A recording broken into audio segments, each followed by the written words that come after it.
कोतारो 4 साल का एक बच्चा है जो कि अकेला शिमिजू फ्लैट में रहने आया है। अपना सामान कमरे में रखकर वह जनरल स्टोर जाता है। वहाँ वह कुछ टिश्यू के पैकेट्स और एक खिलौने वाली तलवार भी खरीदता है। जब वह अपने कमरे में कुछ लिख रहा होता है तभी उसे बगल के कमरे से कुछ आवाजें सुनाई देती है। ये आवाजें उसके पड़ोसी करीनो की गर्लफ्रेंड की है।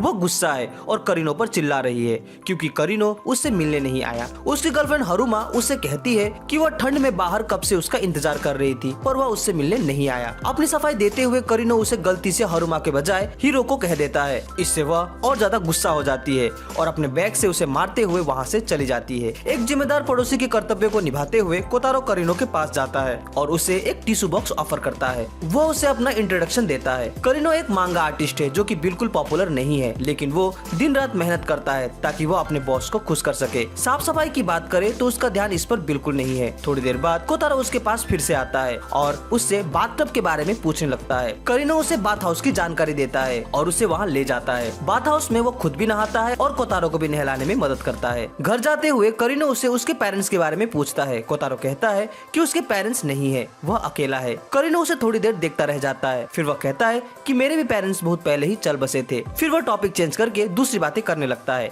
अगली सुबह करीनो और कोतारो दोनों मार्केट जाते हैं। वहाँ उन्हें उसकी एक पड़ोसी मिजुकी मिलती है। मिजुकी को लगता है कि वो दोनों बाप और बेटे हैं, पर करीनो उसकी गलतफहमी को दूर कर देता है। शॉप में बाकी लोग भी उन्हें बाप और बेटे की तरह ही समझने लगते हैं, लेकिन वे इस पर चुप ही रहते हैं। मिजुकी एक रेस्टोरेंट में काम करती है जहाँ उसका नाम मिकी है। उस शाम मिजुकी को किसी के द्वारा पैसे मांगने का मैसेज आता है। वो इससे काफी परेशान लगती है। अगली सुबह कोतारो और करीनो को मिजुकी बियर के कैन के साथ उसके दरवाजे में पड़ी हुई मिलती है। वे घबरा जाते हैं। कोतारो उसे जगाने की कोशिश करता है। जब वह जागती है तो वह उन्हें हंसते हुए कहती है कि वो बिल्कुल ठीक है, पर कोतारो कुछ नोटिस करता है और दौड़ते हुए शॉप में जाकर उसके लिए एक आइस बोतल लेके आता है। वो इसे उसे देता है और कहता है कि वो इससे अपनी आंखों को सेक ले। रो रो कर उसकी आंखें थक गई होगी। मिजुकी इसे नकारती है, पर कोतारो से कहता है कि रोने में कोई बुराई नहीं है, रोने से कोई कमजोर नहीं होता। इसे सुनकर मिजुकी स्तब्ध रह जाती है और उसे कोतारो पर बहुत प्यार आता है। घर की सफाई करते हुए कोतारो गिर जाता है और उसे चोट लग जाती है। वो अपने घाव पर कई सारे बैंडेजेस लगाता है और करीनो को दिखाने चला जाता है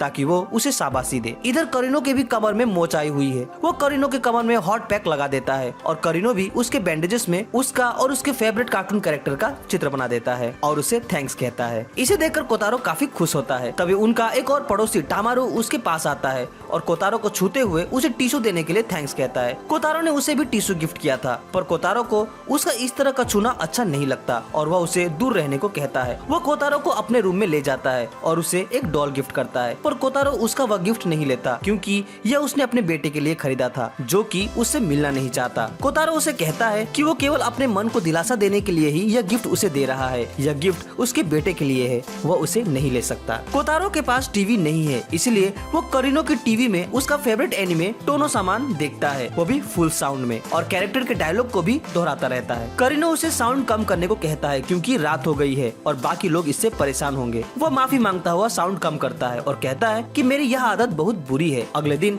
वे बाथ हाउस में जाते हैं। नहाते हुए कोतारो टोनो सामान एनिमे का गीत गा रहा होता है। करीनो इस एनिमे से उब चुका है। वह कोतारो से पूछता है कि ये तुम्हारा फेवरेट एनिमे है? इस पर वह कहता है हाँ, क्योंकि टोनो सामान का कैरेक्टर उसके दिल में एक खास जगह रखता है। उसी वक्त वहाँ एक बच्चे को उसके फादर घर ले जाना चाहते हैं क्योंकि डिनर का टाइम हो चुका है, पर बच्चा नहीं जाना चाहता और रोता है। तभी कोतारो उसके पास जाता है और उसे कहता है कि तुम बहुत लकी हो कि तुम्हारी केयर करने वाला हमेशा तुम्हारे साथ है, तुम्हें इसके लिए ग्रेटफुल होना चाहिए। वो बच्चा चुप हो जाता है और उसके पिता उसे उठाकर ले जाते हैं। फिर कोतारो करीनो से कहता है कि ये कितना लकी है, इसे टीवी देखकर गाइडेंस लेने की जरूरत नहीं है। वह आगे कहता है लेकिन अब मुझे भी टीवी शो से गाइडेंस लेने की जरूरत नहीं है क्योंकि मैं बड़ा हो चुका हूँ।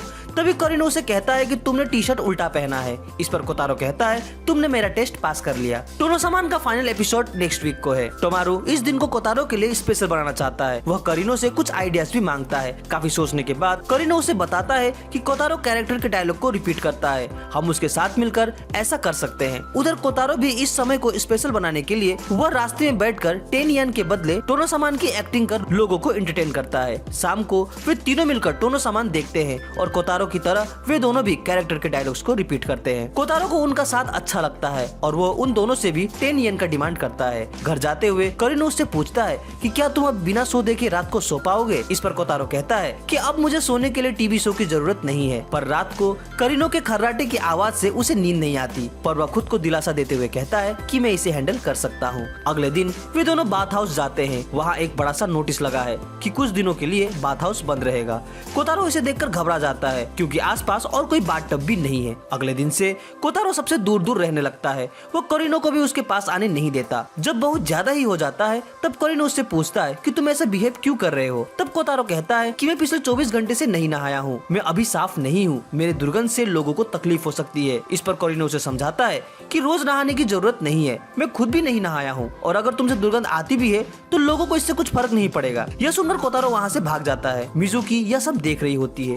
वो करीनो को बताती है कि उसे कोतारो को समझना होगा। हो सकता है कि नहीं नहाना उसके लिए बड़ी बात हो या फिर उसके साथ इससे जुड़ा कोई सदमा हो। उसे लगता होगा कि अगर वो गंदा रहेगा तो लोग उसे हेट करेंगे। वो कोतारो को अपना बाथटब यूज करने देना चाहती है, पर कोतारो ने खुद के ही किचन के बेसिन में पानी भरकर वहाँ नहाने की जगह बना ली है। वो मिजुकी से कहता है कि मुझे गलत मत समझना, मैं ऐसा इसलिए कर रहा हूँ कि मेरे वजह से नेबर्स को तकलीफ ना हो और वो मुझे हेट ना करे। इस पर बाहर बैठा करीनो मन ही मन कहता है कि कोतारो अगर 2 दिन भी ना नहाए तो भी मैं उसे हेट नहीं करूंगा और वो अब से रोज कोतारो को बाथ हाउस ले जाने का निश्चय करता है। तभी कोतारो मिजुकी को अगली बार उनके साथ बाथ हाउस में नहाने के लिए इनवाइट करता है। इस पर करीनो सोचता है कि वो कभी हाँ नहीं कहेगी। तभी मिजुकी उसे इनवाइट करने के लिए थैंक्स करती है, लेकिन कल रात उसका एक जरूरी काम है। वो किसी और दिन उसके साथ चलने की बात करती है। मिजुकी नोटिस करती है कि कोतारो के रूम की लाइट देर रात तक जल रही है। कभी कभी वो आधी रात को उसे रूम के बाहर भी देखती है। देर रात तक न सोने की वजह से उसकी आंखों में काले घेरे भी पड़ गए हैं। उन्हें लगता है कुछ तो बात है जो वो नहीं बता रहा। मिजुकी उसे रात को उसके साथ सोने के लिए इनवाइट करती है। वह मान जाता है। वो दिन भर उसके साथ समय बिताती है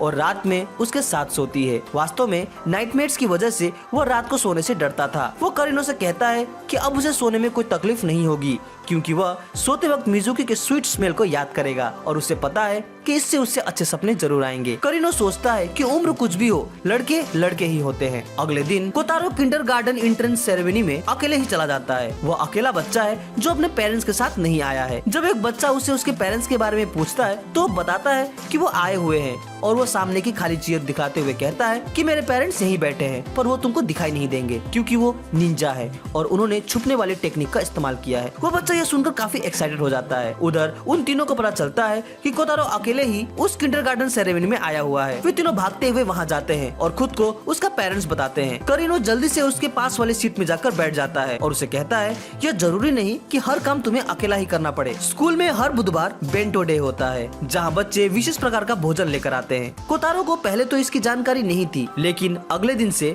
वो शॉप में आए सभी लोगों से बेंटो की आइडिया लेता है और बहुत ही बेहतरीन बेंटो ले जाकर अपने दोस्तों को इम्प्रेस करता है। रास्ते में कोतारो को एक आदमी कई सारे बलून्स लिए खड़े दिखता है जो कि एक एक बच्चे को एक एक बलून बांट रहा था। कोतारो उसे देखता रहता है और पूछता है सर आपने कई सारे बलून्स पकड़े हुए हैं, आपको डर नहीं लगता अगर आप उड़ गए तो? वो कहता है मुझे कुछ नहीं होगा, ये बताओ तुम्हें किस कलर का बैलून चाहिए। कोतारो उससे 3-4 बलून लेना चाहता है पर वो कहता है कि एक बच्चे को केवल एक बलून। इस पर कोतारो उससे रेड बलून ले लेता है। उसे यह बहुत अच्छा लगता है। फिर वह रूप बदल बदल कर उसके पास जाता है और 4 बलून्स इकट्ठा करता है। बलून वाले को यह पता है कि ये चारों कैरेक्टर कोतारो ही है, पर फिर भी वो उसकी मासूमियत को देखकर अनजान बनने की कोशिश करता है। घर आकर कोतारो करीनो से इन चारों बलून्स में माँ, पापा, भाई और बहन की ड्रॉ करने की रिक्वेस्ट करता है। उसके बाद वो उन बलून्स के साथ पार्क में जाकर खेलने लगता है। जब वह बलून वाला उसे देखता है तो उसे पता चल जाता है कि वो इन बलून्स में अपने परिवार को ढूंढ रहा है और उनके साथ वक्त बिता रहा है। उसे उस पर दया आती है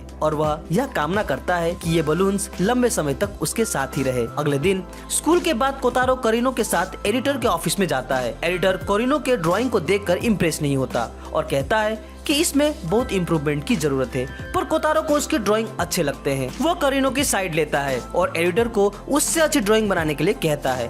करीनो कोतारो का मुंह बंद करके एडिटर से माफी मांगता है। बाद में अकेले में एडिटर कोतारो को बताता है कि वो ऐसा इसलिए करता है ताकि करीनो और ज्यादा ग्रो करे और ज्यादा अच्छा आर्टिस्ट बने। घर जाते हुए कोतारो करीनो से कहता है कि तुम्हें अपने काम में और ज्यादा ध्यान देना चाहिए। करीनो समझ नहीं पाता कि उसने ऐसा क्यों कहा, क्योंकि कुछ समय पहले तक वो उसकी साइड में था। अगले दिन दिन कोतारो टामारू के घर जाता है और उसे कपड़े की शॉपिंग करने चलने की रिक्वेस्ट करता है, क्योंकि उसे पॉपुलर और अट्रैक्टिव बनना है। वो मॉल में जाकर फैशनेबल क्लोथ्स ट्राई करता है और वहाँ खड़े लोगों को पूछता है कि वो कैसा लग रहा है। सभी उसकी तारीफ करते हैं। टामारू को लगता है कि वो अपने क्रश को इम्प्रेस करने के लिए हैंडसम बनना चाहता है, पर कोतारो कहता है कि वो सभी लोगों को इम्प्रेस करना चाहता है ताकि सभी उसके दोस्त बने और कोई भी उसे हेट न करे। इस पर टामारू उसे समझाता है कि तुम्हें हेट करने वालों से घबराना नहीं चाहिए। क्लोज माइंडेड पीपल हमेशा तुम्हें हेट करेंगे, चाहे तुम कितने ही स्टाइलिश क्यों ना हो। तुम जैसे भी हो, तुम्हारे दोस्त को तुम वैसे ही पसंद आओगे। एक शाम कोतारो मिजुकी के रेस्टोरेंट में चला जाता है ताकि वो उसके साथ अधिक से अधिक समय बिता सके। वास्तव में मिजुकी को लीज खत्म होने की वजह से रूम को छोड़ना पड़ रहा है और कोतारो उससे दूर नहीं रहना चाहता, इसीलिए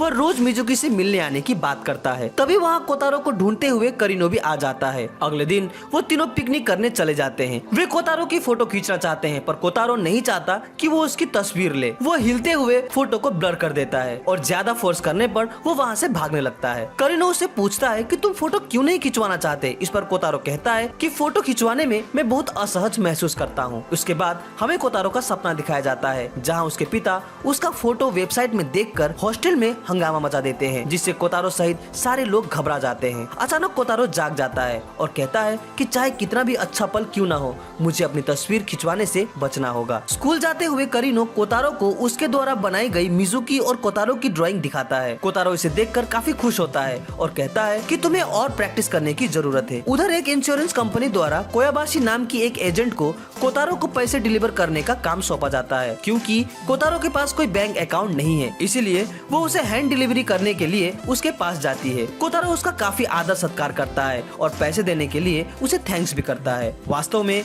कोतारो को ये पैसे उसकी माँ के लाइफ इंश्योरेंस के द्वारा उसे मिल रहे थे, पर उसे इसकी कोई जानकारी नहीं थी। अगर आप इस एनिमे के बाकी के पार्ट को भी देखना चाहते हैं तो वीडियो को लाइक और कमेंट जरूर करें। चैनल को सब्सक्राइब करें ताकि मैं ऐसी वीडियो आपके सामने जल्द से जल्द लाता रहूं। तो मिलते हैं अपनी अगली वीडियो में। Sign out.